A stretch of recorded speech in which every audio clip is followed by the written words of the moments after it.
Hello and welcome to some more office hours with Bill Jennings with Klamath Community College.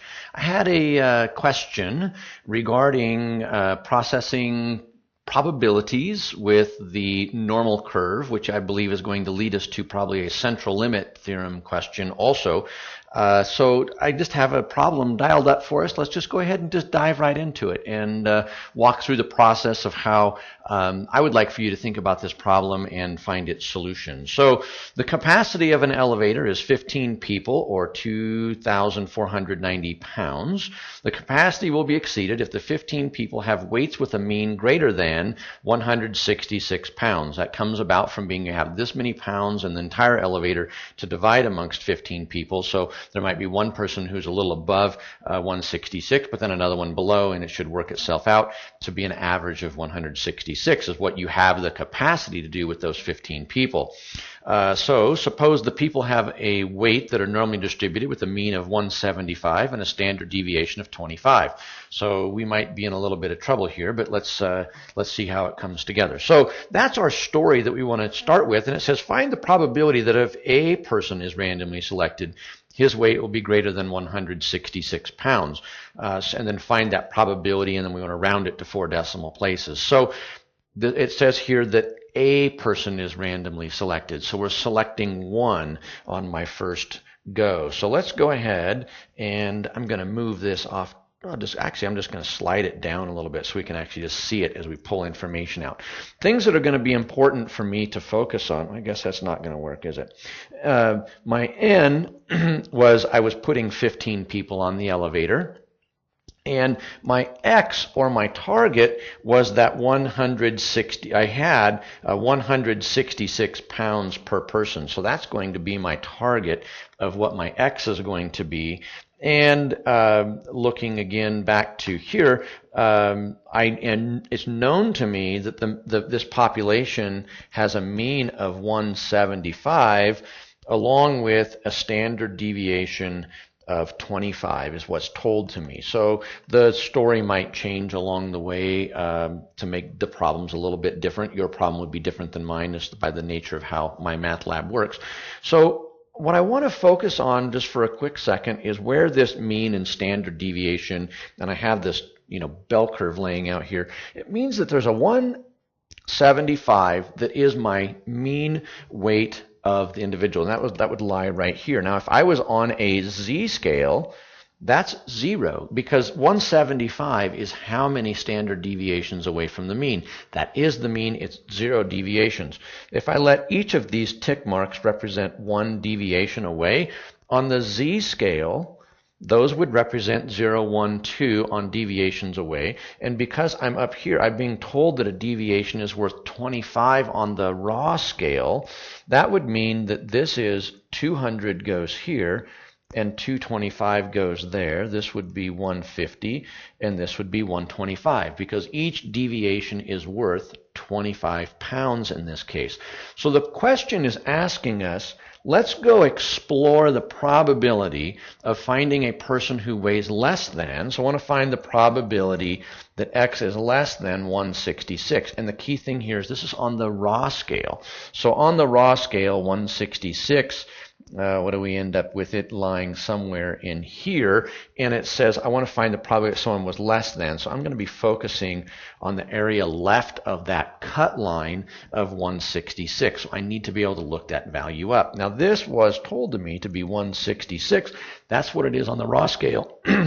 I'm in trouble until I can convert that to the standard scale or a z-score so I can bring that together. And my z-score formula, and I like to use little subscripts so I know what I'm finding a z-score of. You don't have to do that little subscript, but it helps me know that I'm not finding just any z-score. It's the z-score of 166. I would take the 166, I subtract it from 175, and divide by 25, so I then would have a how many deviations 166 is away. And I'm going to get a negative number, so I get a negative 9/25, and then I'm going to need to get my calculator out, which I don't have handy here. We're going to get that. So we end up with a 0.36, and it's actually very important that this 0.36 is negative. And the reason why it's negative is because 166 falls to the left of that actual mean. So we have that, what we're looking at.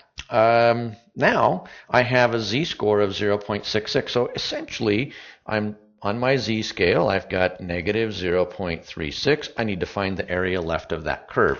So let's go ahead and pull up our z-chart. So our z-chart is here. This is the one that comes with the book. If you have the physical copy of the book, this is the back page of the book.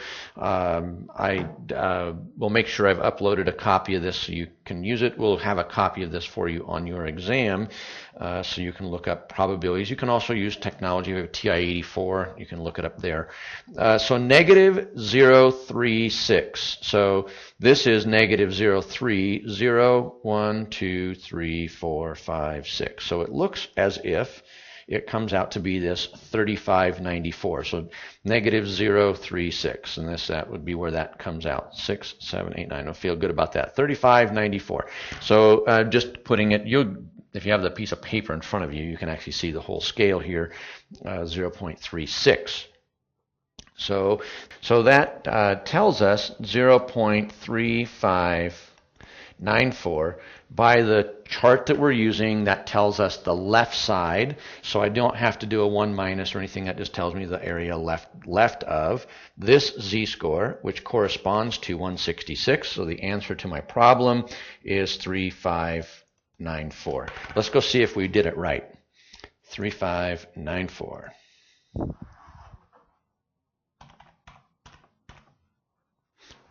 Okay, let's see if it likes us.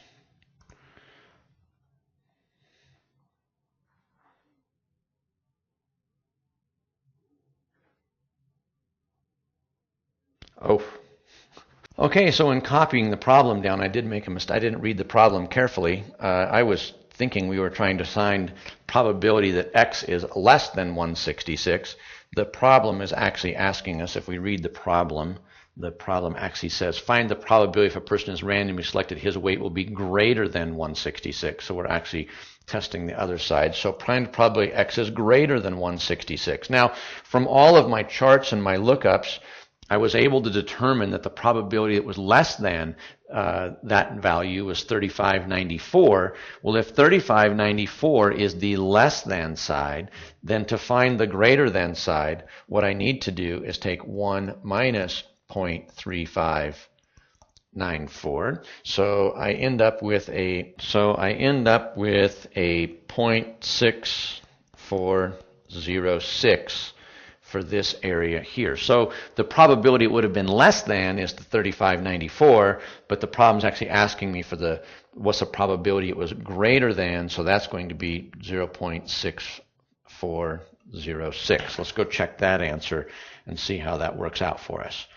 So 6406. Make sure you put that decimal point in there. Sometimes people forget that decimal point, and it causes a little bit of problem when you go to check the answer. There we go.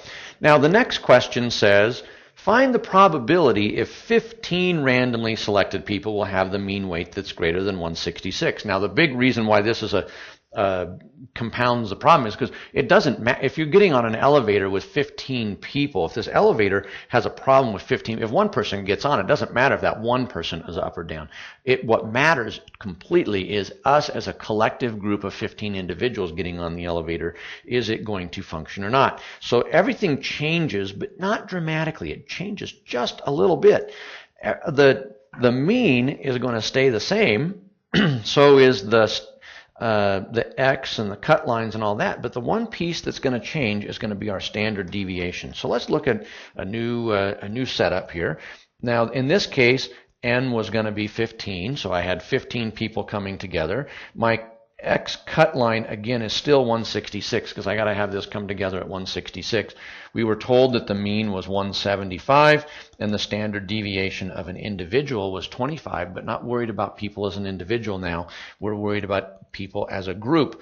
So the standard deviation by the central limit theorem, that's the piece that changes. So I had a standard deviation in the formula. Let's get the formula down so we can see it there. The formula for that is that you end up with the original standard deviation divided by the square root of n, which makes that all come together just fine. So in my new case, my standard deviation is going to be 25 divided by the square root of 15, which is a really rather inconvenient number, but that's okay.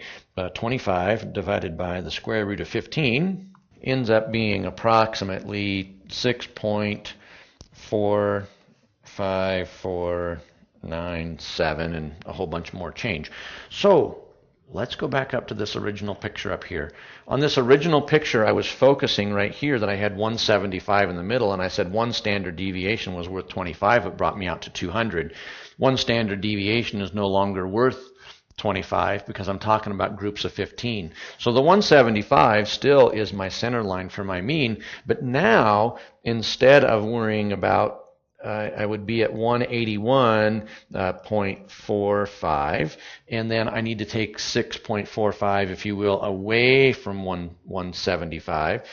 So I end up with 168.55, if I'm doing the math right, and that's not going to be too critical other than the fact that I'm just trying to get a sense of scale. Where is 166 at? So 166 is the target line.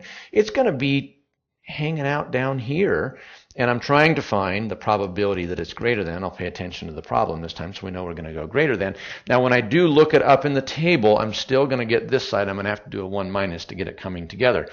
So in order for this problem to work, this was the black line here. This is the raw scale, and I need to convert it to a z-scale again. Again, this is still 0, 1, -1, -2, but I need to find the z-score, if you will, for 166 is an average, because I have to find the average coming together there. So this is going to be 166 minus 175 divided by this new standard deviation. So if you're really into critical values, you could write it like that, but we know that that's the number that's approximately there. So I'm going to take in my calculator to find this z-score and calculate it. I'm going to say 166 minus the 175. I'm going to hit the enter so I get that squared away. -9. Probably could have pulled that one off in my head if I didn't have my calculator right in front of me. And then I'm going to divide that by that 6.45497 and change number. This ends up being a negative 1.39427, but I'm just going to kill it at 2 decimal points because that's what our lookup chart for our z-scores is. And make sure you round correctly. Negative 1.39. So a negative 1.39, that's this guy right here. That is that cut line of where 166 would fall on this new scale. So I need to get my z chart out one more time. 1.39, negative 1.39. I'll look that number up, and here it is. So I get a 0.0823. Now, I'm not showing this entire graph. This graph will tell us the area left of the z-score. So it's a cumulative area from the left. So the area left of a z-score of 1.39 negative would be 0.0823. 0.0823. Let's go put that down. 0.0823. That is the area left of the cut line. So then if this is the area here, then I want to be able to find the area there. And so that would be 1 minus 0.0823. So I can calculate that value. And that would come out to be 0.9177. That's going to represent this area, which was the area in question that I was looking for. So let's go check our answer and see how it works. 9177. And we will check our answer, and we are good. Now, it is a interesting scenario. The probability that the elevator was overweight actually went up, and that's because with one person, you expect a lot of variation. Kind of anything could have happened. But the more people I put together, the more it's actually going to gravitate to the actual mean. The expected value is the same thing as the mean. So that's where those numbers are going to go. So does the elevator appear to have the correct weight limit? In this case, it does not, because we have a 91% chance of putting 15 people on, or 92% chance of putting people on the elevator and it not functioning. Your answer might be different based upon whatever numbers that my math lab gives you. So that would go with that. Hope you found this informative and helpful, understanding normal distributions and central limit theorem together at the same time.